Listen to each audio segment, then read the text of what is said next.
So, what was the first car you ever had? Like your car, not your family's car. The first car I ever had. The first automobile. Correct. Maybe it was a van, full-size van. It was a 1993 Chevrolet 1500 Silverado trimline, 4-wheel drive, V8 powertrain. Nice. Crew cab. Did you like it? Was it a nice first car? Yeah, I loved it. Yeah. I loved it. I've never owned any trucks. I've never had any trucks. It's always been sedans for me. Well, hey, you knew that what I said was a truck. That's true. You need to give yourself a little more credit because I've been hearing you talking about how you don't know anything about cars, and I think you're being humble. How old were you when you had your first car? 16? 16. Yeah. Yeah. I think I was 16 when I got my first car. It was a hand-me-down from my family, Dodge Spirit, 1993 Dodge Spirit. Ooh, a Spirit. Yeah. They don't make those anymore. They do not. Yeah. I didn't have that car for too long. It actually broke down on me, I think, after a year. And then I got a Grand Marquis, another hand-me-down. Those are my two cars. I got my license when I was 16. I think that's the average. Well, that's when you can get a license, at least. It's the legal age for most people. Yeah. When you got your first license, you could drive for the first time without your parents in the passenger seat or your guardian or an adult. Yeah. Where did you go? What did you do? Where did I go the first time I was legally allowed to drive? Well, yeah, I guess if you did it illegally, then maybe it wasn't a special an occasion for you. I mean, the first time I drove was definitely a special occasion. Yeah, what was it? Without a licensed driver. There was no licensed driver in the car. Oh, wow. Yeah. You stole a car? I wouldn't say I stole a car. No. Yeah. A friend of mine's mother had a 1979 Ford F-150 Custom. And he and I won't name names, but Mike and I took the truck out on the back roads and drove it all around those country roads, and it was a hoot. Now it was a 5-speed manual, but my father had taught me how to drive that. So I got this encouragement. I built up the confidence from my dad, who'd taught me how to drive when I was about 14 years old. I see. Then I think I was 15. I wasn't like a little kid. Yeah. That sounds like a pretty memorable first drive. Mine wasn't nearly as memorable. I think I just turned 16, got my license, and I just drove the most normal route anywhere I could. I went to Walmart. And it actually was a pretty great moment for me. I'd never been able to go anywhere without my parents. Before then, it's either they're in the car or you have to get a ride with them. Absolutely. And then, no matter where you go, this really represents autonomy. It represents your agency. It's a coming of age thing, right? Yeah. And it was such a memorable... It's a rite of passage. It was such a memorable moment for me, largely, and it was so mundane. You drive 5 miles down the road to Walmart, and still, it was like, I'm doing this on my own. I've driven these roads many times before, but not by myself, and I can go wherever I want without anyone. So it really is that sense of freedom and independence that you get. And I really felt that my first drive. And then you lost your license and you haven't driven ever since. Yeah. I mean, that Harry Potter incident really got me into some trouble. And it's been a real thorn in my side. Yeah. Well, at least you're a good driver. Thank you.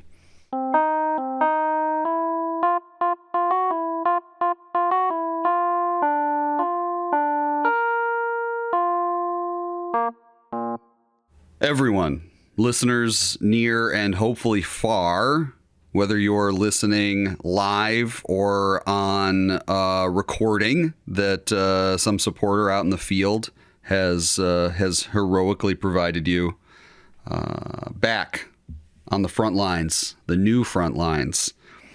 I am Joey Z. I am here with my personal friend and co-host, Jimmy. Hello, Jimmy. I'm very happy to be here. Thank you for having me here. Thanks for having me here, too. And where is here? Where is here indeed? Well, as listeners may remember from the last time we were able to tune in, and again, apologies for the relatively sporadic nature of this, but as you know, we no longer have the backing and the support of the Chamber of Commerce And we're out here on our own. We're out here in the cold. Pirate radio. Shiver me timbers. Yar, matey. I do tell you what, I'm in a much better mood than I've been for the last couple months because we are finally off the road in that we found a place to live. It is it's more comfortable. We're no longer in a car. We found an abandoned shack in an undisclosed location, and it has no power, but it's not a car. So, we'll make what we can of it for the foreseeable future. No power. It does have a tube TV. It's a 13-inch, one of those VHS TV combos. And once we get that going, there are 3 VHS tapes that were left behind. One of them actually was Home Alone. Can you believe it? I could hardly believe it. The other 2, unfortunately, are The English Patient and TNG episode 169, Masks. Which is... could have picked some better ones, but I guess... And that wasn't even one of the Columbia House releases. Someone just taped it on a Kodak tape, and that's all that's on the tape. Yeah. So once the VCR is up running, we're going to be watching a lot of Home Alone again. And Masks. Yeah. And Masks. The English Patient, maybe. If I have some free time on my hands. What are we talking about today? Well, I don't know. It felt only appropriate to me since we've just been on the road, been on the run, one step ahead of the shadowy forces hunting us down. To get out of the automobile it truly is peak comfort. We're out in the middle of nature here. The birds are chirping, the crickets. You can probably hear them. You can probably hear the birds and the crickets right now, the night birds. If you listen carefully, yeah. Right. There they are. I heard them. Okay.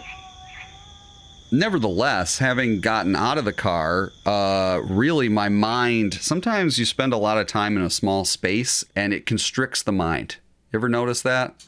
I mean, the nice thing about being in a car, at least, is that the outside is changing, the environment is changing as you drive, but you're inside this box and gets my head in a box. And really, I can't get my head out of the notion of automobiles. I'm feeling like a real gearhead. We've been on the road for quite a while now, seen many cars, and a topic we have not yet covered on this show, the automobiles of Home Alone. A topic I don't think anyone has ever covered. And so we're breaking new territory here. Fighting the good fight with the hammer and sickle. Absolutely. Look, if you've covered this before, prove it. Our apologies to you. We didn't realize there were as many diehard enthusiasts out there. Let's do it. Where do you start? Home is where the heart is, and that's where the McCallisters' cars are, as we see. Kevin, where the heart is. Home is where the heart is. That was that Natalie Portman movie. Did you ever see that? Yeah, I think so, yeah. Did she have a kid in a Walmart or something? Something like that. I've been to a Walmart before. Yeah, did you drive? I drove there. Wow. My very first drive. I don't know if I've told you that. This has really come full circle. So Kevin has just realized the house is empty. He's going outside to look and see if the family's still here. And what does he see? Because the family took the shuttle vans to the airport, the cars are still here. So the family couldn't have gone to the airport. This, by the way, is a really logical deduction for a child to make. He doesn't know all the logistics that are going into what it's going to look like to go to the airport the next morning. He had no idea vans were going to come and pick him up. He didn't know vans were a part of the whole ordeal. And why would he? He's 8 years old, exactly. Right? But he's smart enough to look and see, hey, when we go places, we go in the car.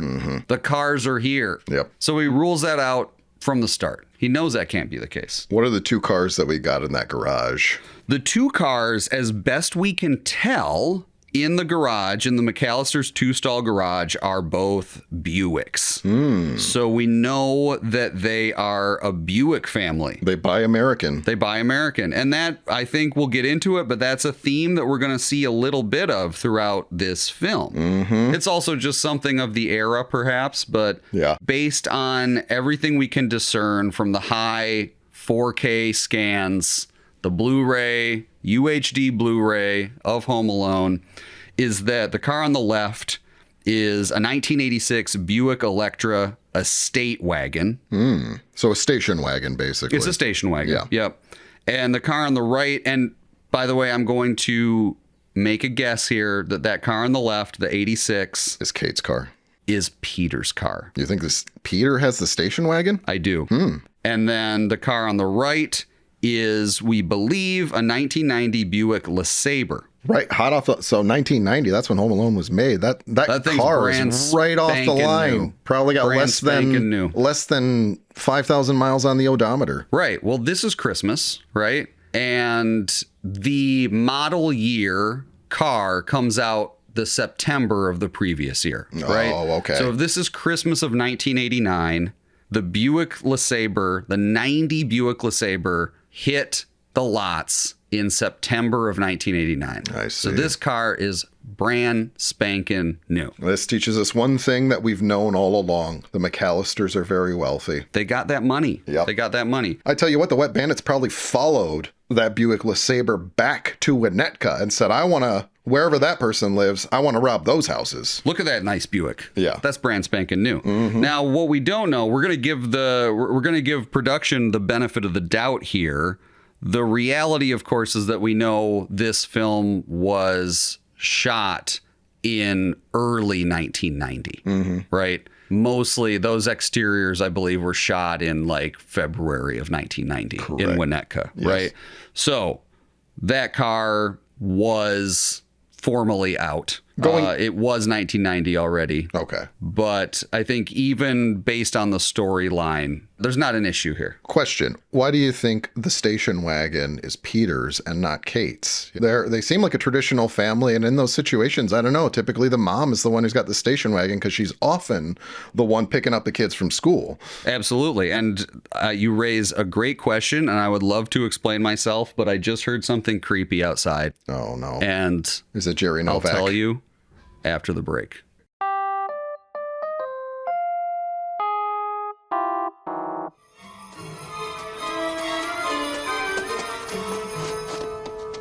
The cars are still here. They didn't go to the airport. Okay. I apologize. I'm a little jumpy, maybe a little paranoid. It seemed like it was just a raccoon knocking something over outside. Yeah. Jimmy flashed his mag light there. I seen the eyes reflecting back at me. And you seen some reflective eyes. Anyway, we're good. We're all good. We're eating our Chef Boyardee. We're drinking our Pepsi. Heating it up with the cigarette lighter. Yeah, The cans up I learned that from a Goofy movie. I did too. Yeah. And that's also, I'm afraid of Bigfoot. That movie terrified me. Which is why I got so spooked. Yeah. Just now. Bigfoot might actually be right outside our front door any day of the week. And I've been living with this for a couple days now. Well, I hope you sleep okay tonight. Yeah, anyway, I wanted to get back to the question that you had posed, which was, why do I think that Peter drives the station wagon? Why do I think that Kate drives the LeSabre? Right? So, couple reasons. First reason is, and first, I just want to say, I'm a big fan of this era of Buicks. Those were really nice cars. I respect the McCallisters for being a Buick family. And Buick was the mid-grade line, right? I mean, they weren't inexpensive cars. They were well built. They did have like luxury connotations, but they weren't the most expensive cars you could buy. I think the McCallisters can afford more than Buicks, but I think that they really rely on Buicks. I respect it. I think that the Electra station wagon is Peter's primarily because in 1986, they had shifted the drivetrain on the sedans to a front-wheel drive. But the Electra, the estate wagon, was still a V8 powertrain with a rear-wheel drive. And I think Peter wants that rear-wheel drive car. He knows he's got to have a family automobile. He knows he's got to have the wagon, but he can hot rod in that rear-wheel drive car. And I also think that Kate was previously driving a rear-wheel drive Buick and was like, if I got to drive another one of these rear-wheel drive cars, I'm done. I tell you what, my experience with rear-wheel drive vehicles in wintry environments pretty terrible because you fishtail too often. Big the time. reason front wheel drive is good in winter environments is because the engine is sitting down on the front tires, putting weight on that, and so And it you allows you wanna to get pull. friction. You want to pull, not push. Yeah, right. and when you're dealing with snow, I don't know. Anytime I've gotten caught in the snow, it's usually been because of a rear-wheel drive car because it's just too hard to rock yourself out. Yeah, Back when absolutely. I drove when I was 16. Right. That LeSabre, that 90 LeSabre, had the legendary 3.8 liter Buick V6 in it. So it was not only a front wheel drive car, it's going to get a little bit better gas mileage. It's going to drive a lot smoother. And the interior, the Electra Estate Wagon, is beautiful. Hey, you know what? Another movie that has a car, a station wagon in it, is National Lampoon's Vacation. I don't remember exactly what the make and model of that car is. Actually, I think it was customized. They took a base car or whatever, put it in that movie, and It's a Woody. it's a wood. Yeah, it's got the wood paneling. Reason I bring that up though is because another film in that series, National Lampoon's Christmas Vacation. Do you know who was set to direct that film? I believe it was John Hughes. No. Anyway, that's not the story I was trying to tell. Good. Actually, the guy who was going to direct Christmas Vacation was none other than Home Alone's director, Chris Columbus. And speaking of cars, he had a problem with an actor on that set whose first name is a car, Chevy Chase. Chevy Chase. Chevy Chase. Chris Columbus actually was going to direct this film after, and this was after a flop that he'd done, just after Adventures in Babysitting. And he was like, I need a job. Somebody, I gotta direct something. John Hughes liked Chris Columbus, passed him the script for Christmas Vacation. He's like, all right, I can't wait to do this job. And then he met Chevy Chase. They had 2 meetings together, and Chris Columbus said that Chevy Chase was just a total to Chris Columbus, and he went up to John Hughes. He said, I really appreciate you giving me this job. I cannot work with that man. And so I'm just got to pass on this job. And so it ended up going on to a different director. I can't remember who that name was, but John Hughes was really gracious about him quitting the job. And the next weekend, he passed the script for Home Alone to Chris Columbus. He said, okay, you don't want to direct this one. How do you feel about another Christmas movie for you? Yeah, how do you feel about this one? And then the rest is history. Chris Columbus directed Home Alone, and it went on to be one of the biggest blockbusters in the world. What do you think about the role of cars in so many non-action films? National Lampoon's Vacation is a great one. It's a road trip movie, so I think it's that makes sense. But I feel like there are lots of movies, action films, of course, right?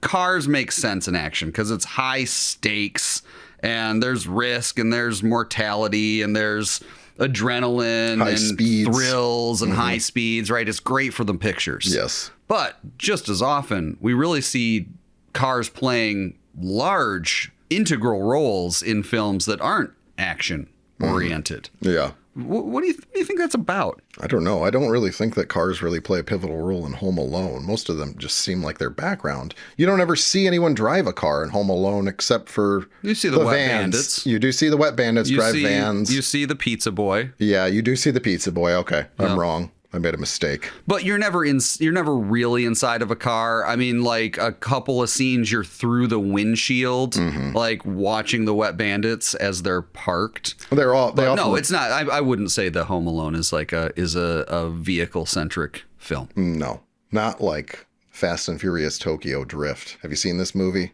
I've seen it. What do you think about that? I actually know you've seen it because the first time I saw it was with you, and it was a pretty memorable experience, especially because I am not a car person. I don't really care about car movies, particularly I like the first Fast and the Furious okay, the rest of the series is meh.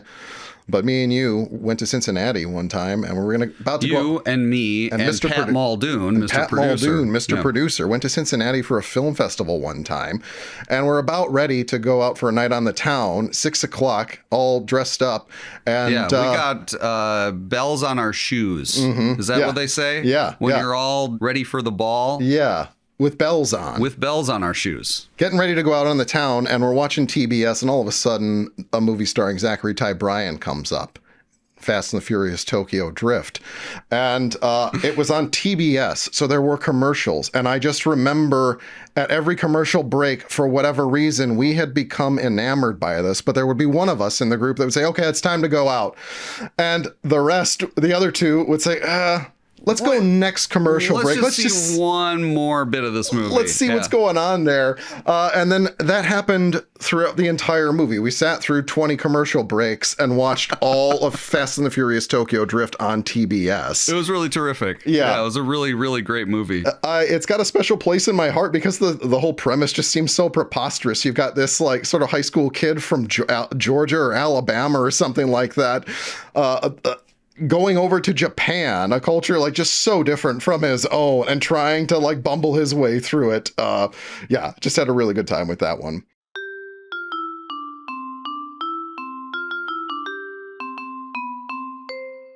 So let's talk a little bit about the vans of Home Alone. We've talked about the McCallister's cars, but there are a lot of vans in this movie, right? We've got the OK Plumbing van, we've got the airport shuttles, and we've got the Kenosha Kickers. The budget van. Yeah. From Scranton. It's a van-heavy movie. Yeah. The biggest one, I think, is the OK Plumbing. What is the make and model on the OK Plumbing van? That we get a really clear look at. That's a 1986 Dodge Ram van. Okay. That's a work van. Okay.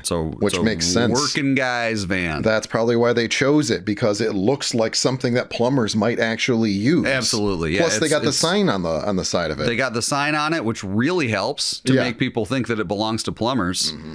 Now, I've always kind of wondered, too, you think that we have speculated about it before. I think you had sort of astutely speculated that probably the van is registered to Harry's mother. That's possible, right? yeah. But is it also possible that this van is hot? Is it a real plumbing van? I don't know. That they stole? Yeah, maybe they murdered the actual OK Plumbing the actual OK plumbers. You think they're murderers? No, not really. You know what's interesting about this van is, fun fact, you might recognize this van from another work of cinema. Mm-hmm. Not the same model year, I don't think, but that Dodge Ram van, that same line, is the same vehicle that Mickey Rourke drives in The Wrestler. Oh, I didn't realize that. I don't think I've seen that one since theaters. Yeah. The day I saw The Wrestler, I did a double feature. It was that and Revolutionary Road. It was the most depressing day of my life. Bummer. I saw The Wrestler. Hey, spoiler alert, just, earmuffs if you haven't seen this movie yet. I saw The Wrestler in the theater. And there's the last shot of the film, if you can recall it. It's really great. Yeah, right? Yeah. And he's just at the end of his rope and he's up on the ropes, right? And he launches himself into the ring and it just cuts to black. Yep. And it's silent. And we're sitting in the movie theater and there was an older couple, probably like in their 60s or 70s, sitting in front of us. And it's a very impactful movie and really heavy, right? And the ending especially. The ending especially. In the movie theater, the screen cuts black and the theater is silent. And then the lady in front of us leans over to her husband and goes, "He died." Just take the wind out of that experience. It was so funny. Anyway, I do want to point out, though, that I don't know if you haven't seen it since the theater, but the name, the Wrestler moniker of Mickey Rourke's character in The Wrestler is the Ram. Dodge and he drives Ram. a Dodge Ram van. Nice. So it's a status symbol. Anyway. What is it about cars that draws people to them? Like we were talking before, there are so many movies where you have just car-centric. The entire Fast and the Furious franchise is about, fancy cars. Steve McQueen, most of his career is based on, movies about cars. Yeah. What is it about, what is the fascination with cars? I'm not a car person. I've never been enamored by them. There's something that gets you from point A to point B, and if it does that without breaking down, that's really all I care about. Yeah. I mean, it's really true, and it really sort of transcends genre, I think, right? I mean, the cars are really obvious for action movies, for thrillers, for heist movies, for crime movies, right? Yeah. Just functionally, as part of the American experience, most Americans get around in automobiles. Yeah. But we also see cars transcending that. We even have entire animated movies about cars. Pixar's Cars, right? I mean, popular expressions about film, get to the chase. That's a reference to the car chase in the film. Kids famously love cars, and kids can't drive cars. Did you have Hot Wheels or Micro Machines growing up? I had Hot Wheels. Yeah. I did not have Micro Machines. I didn't have. Not like Kevin. I didn't have Hot Wheels. I had Micro Machines, but I never got any of the car Micro Machines because I didn't care about that stuff. I got the military ones and I got the Star Wars ones. And then I used them to make stop motion animations. Basically like Saving Private Ryan meets Toy Story. Yeah. Sounds impactful. It was. I don't know. I think that cars, I mean, so for one, I do think that it is sort of that uniquely American experience. There's this marriage, I think, of both the escapism of people doing crazy things in fancy cars that the average audience could never afford or wouldn't have the guts to try, right? But it's still anchored in the familiar. There's a shared experience. The vast majority of people are motorists. So I think there's something that's just really easy to, one that's like big status symbol. There's tons of cars that are really fancy, that are really cool looking, that go really fast, that people don't have. But people can imagine themselves driving it. Yeah. People imagine themselves going, oh, yeah, I'm a motorist. Yeah. I know how to drive a car. Wouldn't it be sweet to whip that Aston Martin like James Bond does around cliff sides? I think there is a good swath of the population, too, who thinks someday if I get rich, they fantasize about what's the first car I'm going to buy. Because the idea of being able to just drive around in something that says I am successful is very appealing, I think, to, capitalists anyway. Absolutely. Yeah. Absolutely. There's a thrill element that comes to it, too. You've got the speed there. I don't know. It's similar to roller coasters, that idea of just going very fast. It gets the adrenaline going. You've also got that thing I was talking about earlier where, I don't know, cars also represent freedom. It's the idea that you can just fill up your gas tank and go anywhere that you want, particularly in America, which is such a vast country with so many different regions. You really can just fill up your gas tank and go and have an adventure and see something you've never seen before. Endless opportunities, right? Just four wheels underneath you and the world's your oyster. I think there's also an element of human innovation to it as well. And maybe this is something, I don't know, maybe Americans can relate to more often than not, but cars were invented in America, and for a long time, the American automobile industry was top of the line, best in the world. And I think there's a good sense of, I don't know, accomplishment, fascination with that idea. Completely agree. You basically just take hunks of metal, plastic, and rubber, sew them all together, and somehow this thing can move you from one place to another faster than anyone could 100 years ago. Yeah. And then just pile onto that all the machismo and like the recklessness of it all and the high stakes. And I think also in film, like it really helps have motion, right? And it literally drives action to have cars. You get from A to B. You move from scene to scene. Yeah. It's an action to take. Yeah. How are you as far as auto repair goes? Because this is another thing that comes into it. I think a lot of people take pride in the fact, your car breaks down, or even if it doesn't break down, if you're just servicing it, if you can do that yourself. I haven't done much in the way of automobile repair, but I have changed my own oil, changed my tires, changed rotors and brake pads, and a few spark plugs. And when you know how to do these things, there actually is this feeling of like achievement. This piece of machinery has somehow become a little less baffling to me. Yeah. And I think a lot of people get a sense of satisfaction out of that. That's why a lot of people spend their free time restoring old cars, because you really are like finding a way to make this thing work again. Yeah. If you've done that sort of work on your car, if you've changed tires, if you've changed brake pads and rotors, right? You're not so far away from being able to rebuild an engine, right? But I think the difference nowadays is that increasingly the ability to commune directly with your automobile has been divorced from the driver experience. Everything's electronic. It's all going through computers. I mean, I think it's much more confounding now. And I have the same feeling about the driving experience itself. You know, for years and years, I drove an automobile that was a 5-speed manual. You have to depress the clutch and you have to shift yourself, right? And then to drive a car with automatic transmission and like reactive cruise control or whatever they call it, it really sort of like removes the experience. The car feels less and less like an extension of your body, and you feel more and more just like an entity sort of suspended in this computer. And I don't know if I like it. More like a pilot maybe than a driver. Perhaps. Yeah. Perhaps. I never flew planes. I've flown one once. Ooh. Was it your friend's mom's? I shouldn't say.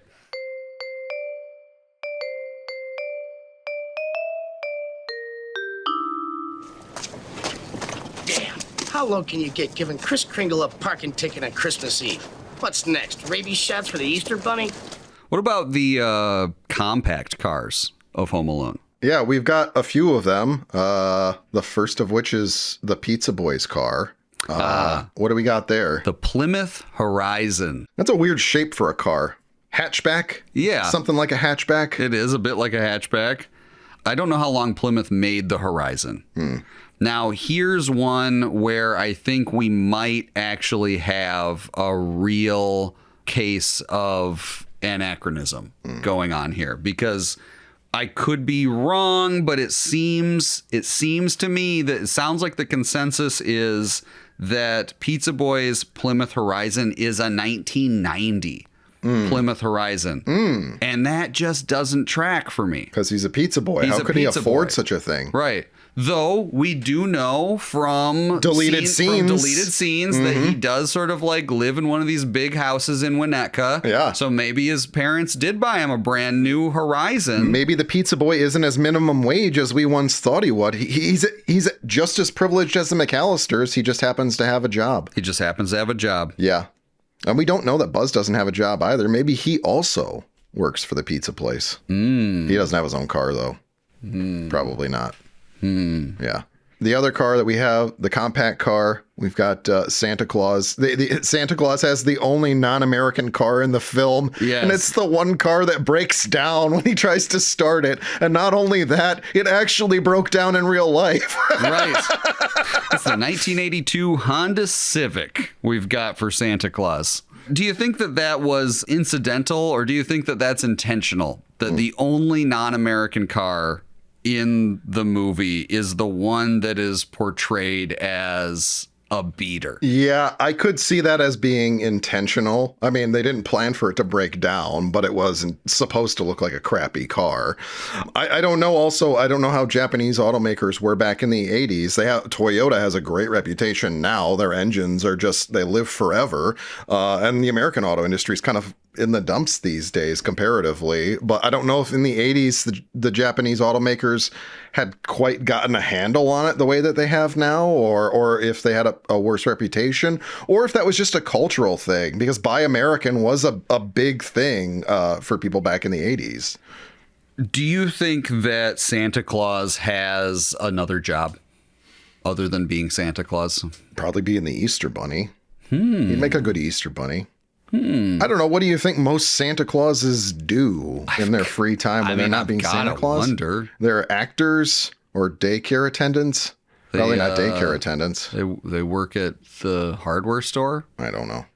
Anyway, Santa Claus's car breaks down, so we feel bad for him. Plus, he got a parking ticket, which is pretty terrible. You ever gotten a parking ticket before? Yeah. I've gotten a parking ticket before. I never have, actually. Oh, wait, no, I did. I've had my car towed before. Let's not get into it. Because it was stolen from your friend's mom? No. Oh, okay. Now, as far as cars like this go, it really does bring something up, though. It makes me think of, because we were talking a little bit about sort of like this, like cars as a status symbol, but there is the flip side of that in films as well, where I mean, it's not the flip side. It's still sort of like a symbol of status, but we see the whole range of it, right? Where a character with a beater car or a beat up car or a car that isn't reliable says a lot to us about a character. Oh, they're down and out. They don't have their together. Yeah.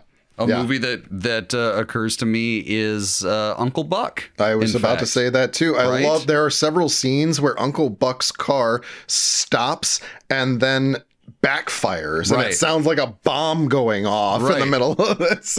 And that says a lot about Uncle Buck. Yeah. Right? Doesn't he arrive too at his family's house in the middle of the night? He stops his car. It's midnight and just boom, wakes up all of the neighbors. And then on top of that, he ends up knocking on the wrong door and screaming. Another movie that feels that way is Christine. The guy buys... we got Robert's Blossom in that one. Another Chris Columbus crossover is Robert Prosky. He plays the studio exec in Mrs. Doubtfire. In Christine, he's the guy who owns the mechanic shop, the big guy or whatever. Yeah, Darnell. Yeah, Darnell. That's what it is. Christine's probably my favorite movie about cars, or a car anyway. But in this situation, you've got a car that comes to life, and that's not something that only happens in Christine. It's a pretty frequent thing. I think another one you mentioned was Duel a while back. Yeah. Right. Yeah. The early Steven Spielberg film. Yeah. Also, there's another movie by Stephen King, right? So Christine is an adaptation by John Carpenter of a Stephen King novel, but Stephen King himself, in his sort of, peak days, decided to be a filmmaker, and he directed a film called Maximum Overdrive, which is another story about a car that's evil and kills people. I've never seen that one, but I feel like I've seen images from it. There's some kind of weird face on the front of this car or something like that. Eats people. Is it worth checking out? Is it a fun bad movie, or is it just kind of I really don't remember it. Yeah. I really don't remember it. I saw it 15 plus years ago once. Yeah.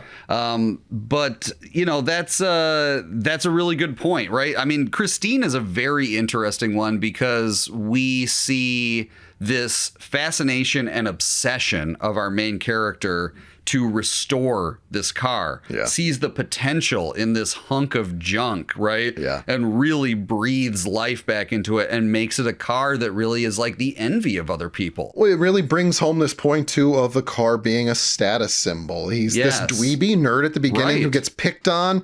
People pull out butterfly knives in shop class, I guess, that look 30 years old. Yeah. Step on his glasses. Yeah. And he's just this nerd who's really downtrodden. And then he buys this car, and it gives him, as he fixes it up, he starts to look better, like more attractive as the film goes on. Like a greaser. Yeah. He also becomes evil because the car itself is evil. Yeah. And all of his newfound confidence is coming from what the car has given to him.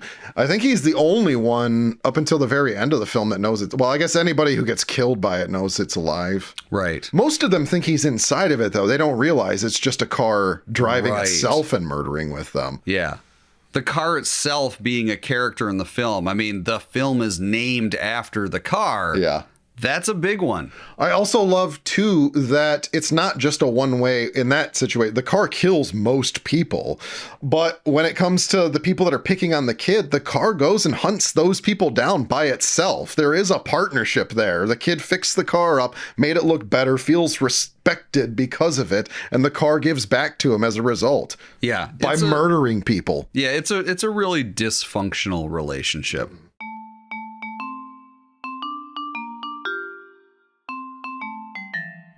Well, boy, howdy. I really, Jimmy, I just want to say thank you for being open to talk about this topic. I know that I've sort of been hounding you on this one for literal years. Yeah, I really never want to talk about cars. And after today, I probably never will again. But I'm glad we got it out of the way, got it out of your system.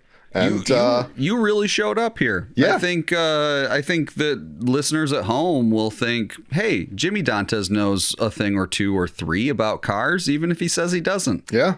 And I've driven to Walmart. I can relate to most people now.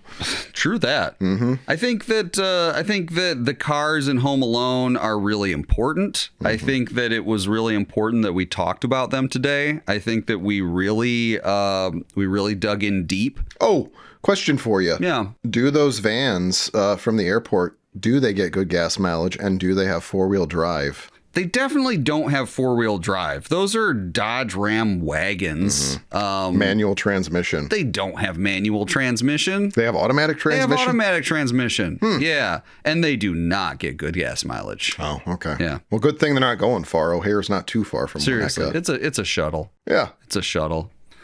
But, gas in 1990, 1989, 1990, we're talking like it was about $1 a gallon. Yeah. Right? Cars were made of steel. Yeah. They're basically right. tanks. They might have been might as well have made them of cast iron. Yeah.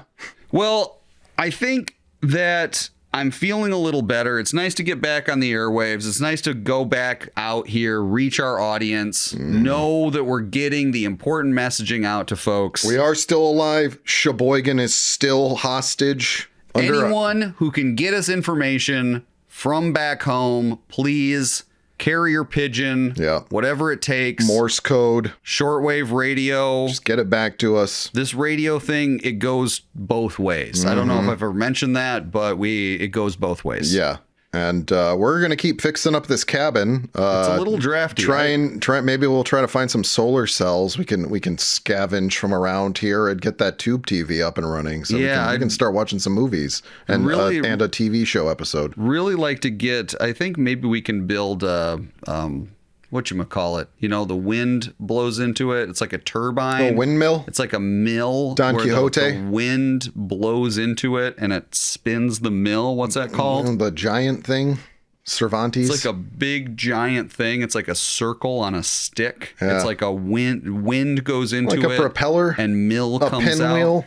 The toy, it's the like pinwheel? A pinwheel. Yeah. A pinwheel. Okay. So if we can plug a pinwheel into, and then you get that to turn the machine. If we plug it chug, into chug. The wall. It grinds up the flour. Power will come out of the other holes. You burn the flour and we in can the generator. Turn the television. That is then going to create gas. And we can then which will combust power up into the tube TV. The CRT. Yeah. And then there we go. We'll be back watching Home Alone any day now. Bob's your uncle. You know what? Things are looking up.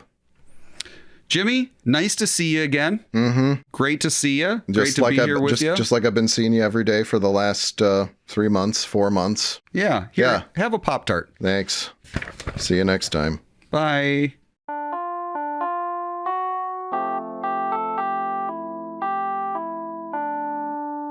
Broadcast live from our studio in Undisclosed Location. The Long Road Home Alone is hosted by Jimmy Dantes and Joey Z, and produced by Pat Muldoon. Be sure to tune in next time. Don't forget your reading glasses. And keep the change, you filthy animals.